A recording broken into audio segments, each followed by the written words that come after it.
Good morning, student. How are you? I hope you are good.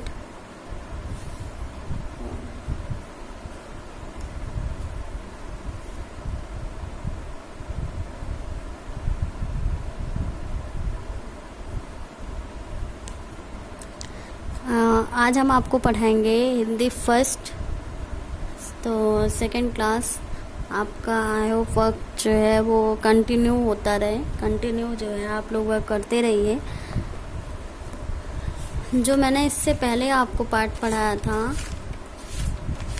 वो था बहादुर वित्तो, जिसमें मैंने आपको एक कहानी बताई थी एक लेडी की, एक औरत की जो बहुत बहादुर थी, जिसने अपने बहादुरी और अपने दिमाग से एक शेर को भी झांसा दे दिया था, शेर को भी बेवकूफ़ उसने बना दिया था। और बेवकूफ़ बना के उसने अपने खेत को, अपने पति जो किसान था उसको, और अपने घर को, अपने गाय को, बैल को, सारे लोगों को उसने अपनी चतुराई और अपने होशियारी से बचा लिया था। उसकी कहानी थी बहादुर वित्तो, जिसको हमें पढ़ने में बहुत मज़ा आया था। और जिन बच्चों ने रीडिंग किया होगा घर पे उनको भी बहुत अच्छा लगा होगा। लगभग बच्चों को ये कहानी याद हो गई होगी आप लोगों को। तो अब इसके आगे जो हम करने वाले हैं वो है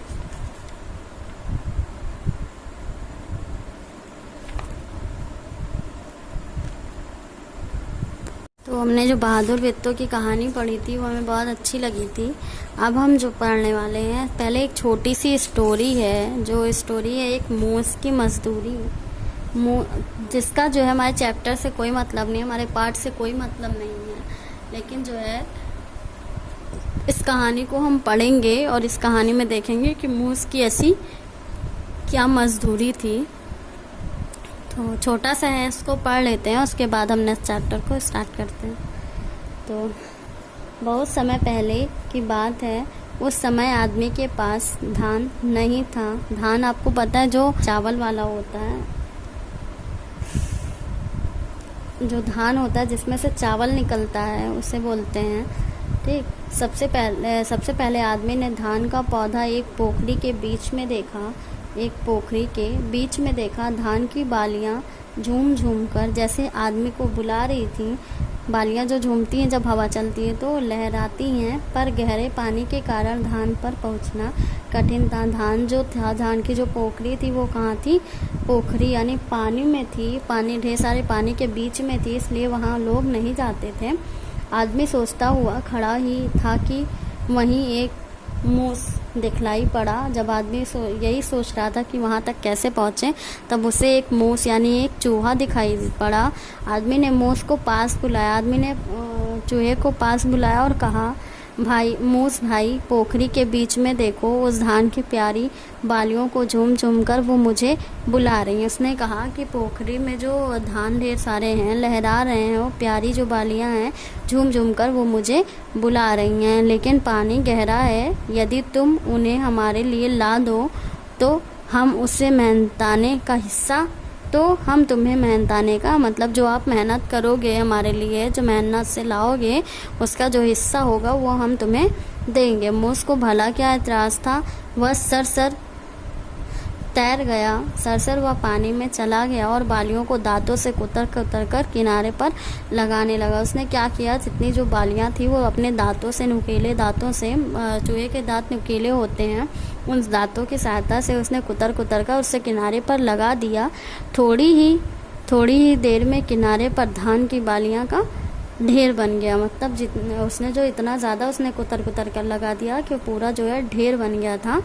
तब आदमी ने प्रसन्न होकर कहा, मूस भाई, अब इसमें से अपनी मजदूरी का हिस्सा तुम स्वयं ले लो। जब वो ढेर सारा हो गया तो आदमी ने खुश होकर क्या बोला कि मूस भाई, तुम अपना हिस्सा इसमें से, अपनी मजदूरी का हिस्सा जो है आके वो तुम स्वयं ले लो। पर मूस ने कहा, भाई मैं ठहरा छोटा जीव।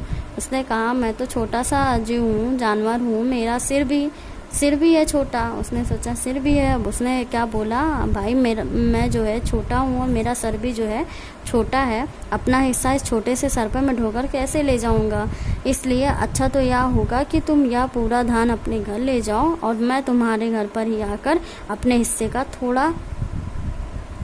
थोड़ा सा जो धान है वो खा लिया करूँगा। उसने कहा, क्या किया कि जो उसने कहा कि मेरा भी जो हिस्सा है धान का वो तुम ले जाओ अपने घर पे रखो। मैं, छोटा सा सर है हमारा, छोटी सी जो है शरीर है, हम छोटे से शरीर में कहाँ इसको जो है लाद के ले जाएंगे। रोज़ जो है आके आपके घर पे हम अपने हिस्से का थोड़ा सा धान जो है वो खा लेंगे। आदमी ने ऐसा ही किया।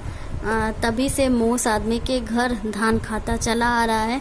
ये तो वो कहानी हो गई कि हमारे यहाँ जो चूहा लगता है और धान चावल गेहूँ जो भी कुछ खा लेता है, तो उसी की कहानी है कि एक दिन उसने आदमी की मदद की थी और उसने ये कहा था कि मैं अपना हिस्सा अपने छोटे से सर पे कैसे लेके जाऊंगा।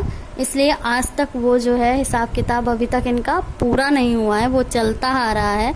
इसलिए चूहा आज भी घुस के हमारे यहाँ राशन खाता है, चावल दाल खाता है, क्योंकि उसे जो है आदमी ने बोला था कि उसका छोटा सा सर था, वो लाद के नहीं ले जा सकता था। इसलिए वो आज तक अपना मजदूरी जो है, अपनी मजदूरी का हिसाब किताब लेने सबके घर पहुंचा रहता है। तो ये कहानी बहुत मज़ेदार थी जो लिखी थी रामनंदन ने।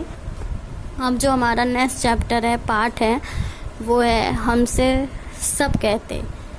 तो ये कविता है, देखते हैं कितनी मज़ेदार हमारी कविता है। पहले हम आपको कविता बताएंगे, उसके बाद इसका मतलब समझाएंगे।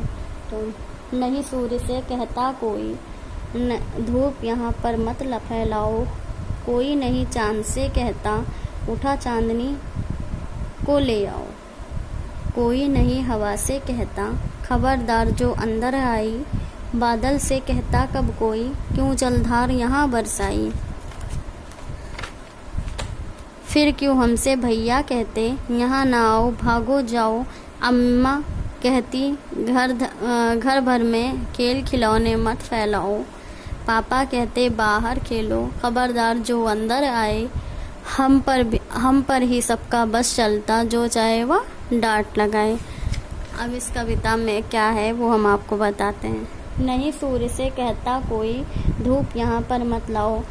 एक लड़का है, वो क्या कह रहा है कि नहीं सूर्य से, मतलब सूरज से कोई नहीं कहता कि यहाँ पे जो है धूप मत फैलाओ। जब गर्मी खूब तेज़ होती है, हमें धूप से उलझन होती है, तो तब कोई नहीं कहने जाता कि सूर्य से यहाँ धूप मत फैलाओ, यहाँ से जाओ। कोई नहीं चांद से कहता उठा चांदनी को ले आओ। मतलब कोई नहीं कहता चांद से कि जाओ उठो और चांदनी को लेकर आओ।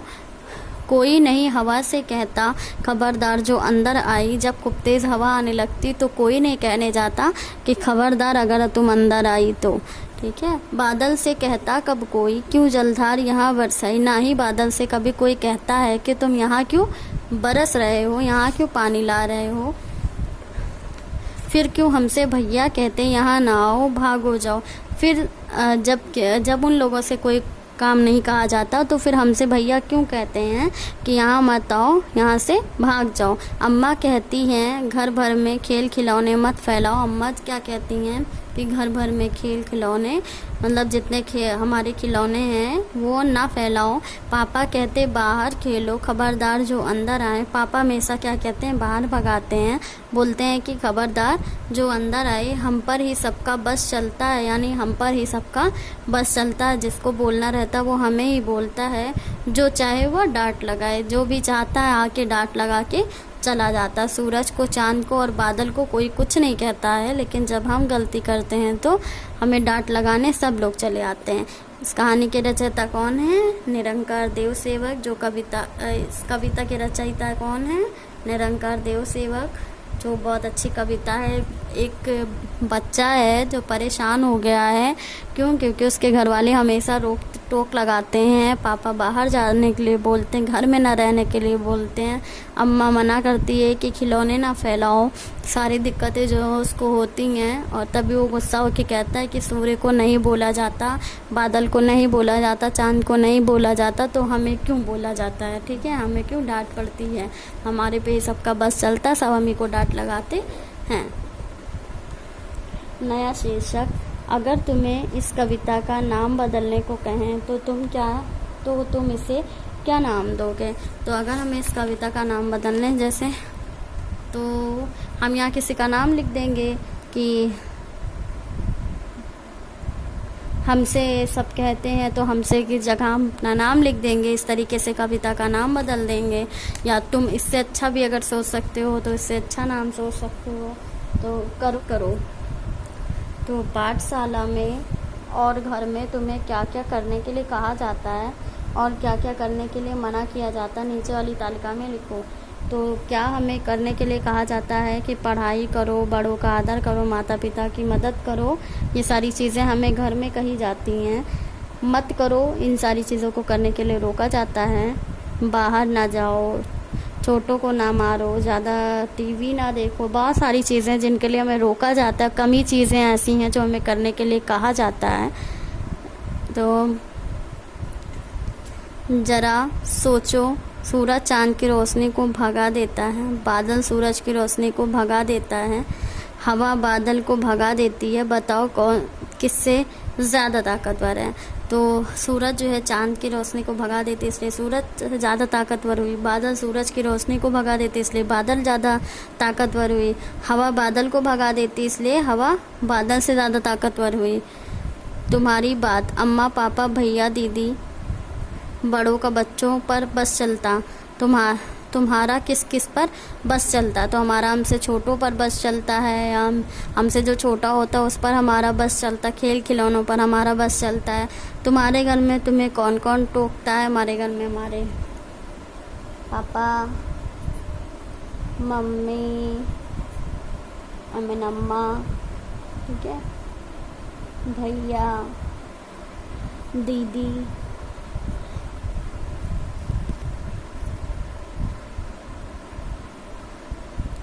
किन किन बातों पर तुम्हें अक्सर टोका जाता है? जब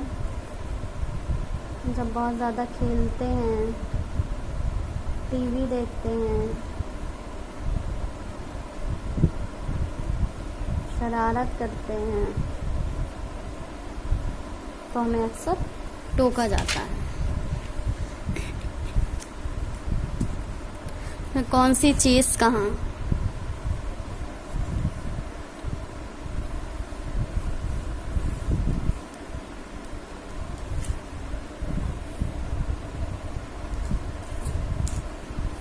कौन सी चीज़ कहाँ?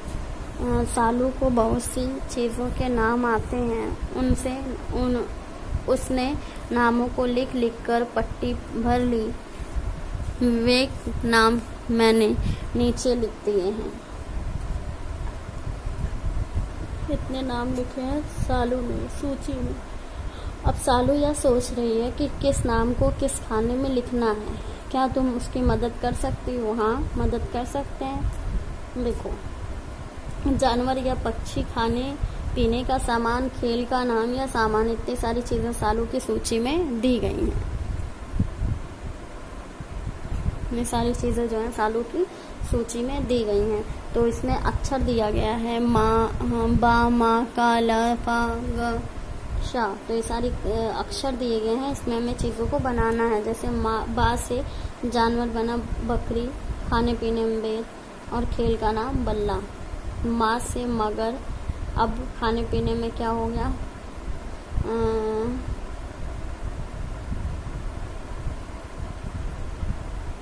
इसमें हम देखते हैं माँ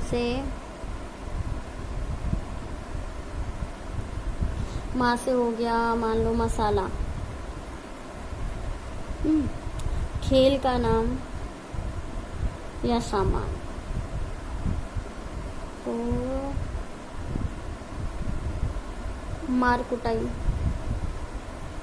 ये हो गई खेल, ठीक है, मार कुटाई ये हो गया खेल।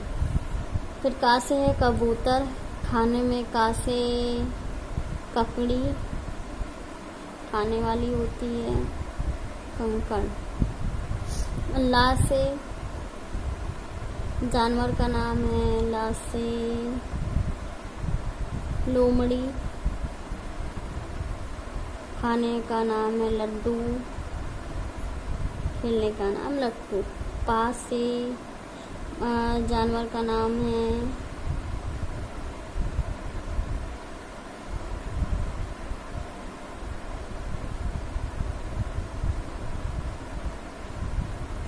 खाने पीने का सामान जो है पास है नाम पेड़ा,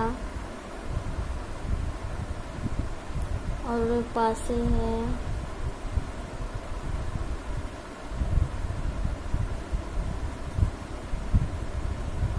पपीता, पतंग है,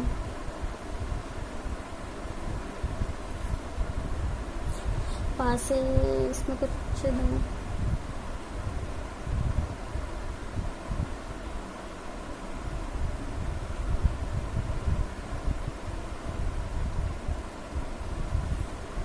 घास से गिल्ली वो है खाने जानवर, गुलाब जामुन,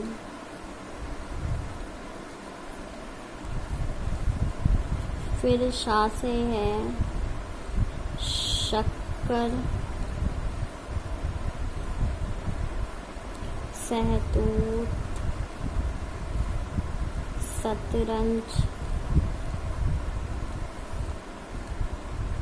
शेर। हमने मदद कर दी शालू की सूची तैयार करने में, ठीक है। हमने यहाँ जानवर और पक्षी के नाम लिखे हैं, खाने पीने के नाम लिखे हैं और खेल के। तो ये हो गया हमारा पूरा। इसमें एक जानवर ऐसा है जो पासे इसमें नहीं दिया गया है, तो पासे एक आपके लिए छोड़ दिया, इसको आप कंप्लीट करिएगा। फिर ऐसे ही खेल तुम और अक्षरों के साथ खेल सकते हो। अगर अलग तरह के खाने भी बना सकते हो, जैसे टा से शुरू होने वाली गोल या लाल चीज़। तो हम हर एक खाने के नाम वर्णमाला के हिसाब से क्रम में लगाओ। जानवर या पक्षी तो कबूतर, खरगोश, बकरी। खाने पीने का नाम सामान ककड़ी, खीर, गुलाब जामुन, घी। खेल का नाम या सामान कबड्डी, खो खो, गिल्ली, लट्टू। ये सारी चीज़ें क्या है, खेलने। तो हमने यहाँ पे अब चाहे हम ऐसे लिख सकते हैं या हम ऐसे लिख सकते, चीज़ों को अलग कर सकते हैं। वही एक चीज़ हमसे सब कहते कविता में जिन लोगों, चीज़ों और जगहों के नाम आए हैं उन्हें नीचे दी गई तालिका में लिखो।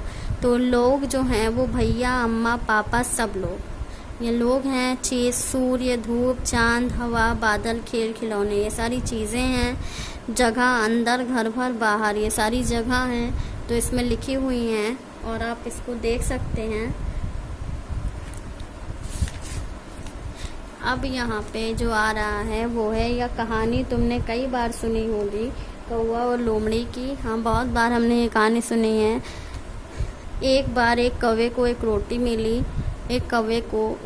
मिली। लोमड़ी ने सोचा क्यों ना मैं इस कौवे को मूर्ख बनाकर रोटी ले लूँ। एक रोटी कौवे को मिली जिसे लोमड़ी ने देखा और सोचा कि क्यों ना मैं इसकी मूर्ख बनाकर इसकी रोटी को ले लूँ। लोमड़ी बोली, कौवे भाई तुम इतना अच्छा गाते हो, मुझे भी एक गाना सुनाओ। लोमड़ी ने कौवे से कहा कि तुम बहुत अच्छा गाते हो, एक बार अपने गाने को मुझे सुनाओ। कौवे ने जैसे गाने के लिए मुंह खोला, रोटी नीचे गिर गई। उसने जैसे ही मुंह में रोटी पकड़ी हुई थी, गाने के लिए उसने मुंह खोला तो रोटी जो है वो नीचे गिर गई। लोमड़ी ने रोटी लिया और लेके वो चलता बनी। क्यों? क्योंकि उसे रोटी चाहिए थी। उसने कौवे को आसानी से मूर्ख बना दिया और रोटी लेके वो भाग गई। आओ अब इन्हीं चित्रों से एक नई कहानी अब एक नई कहानी बनाने का क्या मतलब, क्योंकि जो चित्र हमारा यहाँ है, जिस कहानी को इसने फिल किया हुआ है, वही चीज़ हमें यहाँ पे है, वही चीज़ हमें यहाँ पे देखना। अब उस कहानी को जो है वो हम थोड़ा अलग तरीके से हमें फिल करना है, ठीक है। तो फिल करने के लिए हमें क्या देखो, यहाँ कौवे ने जो है बोला कि उसे एक रोटी मिली है जो वह चोंच में लेके बैठी हुई है। लोमड़ी ने देखा और फिर से उसने रोटी मांगने की कोशिश की। उसने कहा, गाना आप बहुत अच्छा गाती हैं, आप एक गाना मुझे सुना दीजिए। तो कौवे ने चालाकी की, रोटी को अपने पंजे में फंसा लिया। उसने रोटी को पंजे में फंसा लिया और तब उसने गाना गाया। तो जब उसने पंजे में फंसा के गाना गाया तो लोमड़ी गाना सुनी और लौट गई। उसकी रोटी भी बच गई और लोमड़ी गाने सुनने का मन था, उसने गाना भी सुन लिया। जबकि उसने ये सोचा कि कौवा जो है मूर्ख है, अभी इसे मूर्ख बना लेंगे और रोटी लेके भाग जाएंगे, जो हमारी पहले वाली कहानी में था।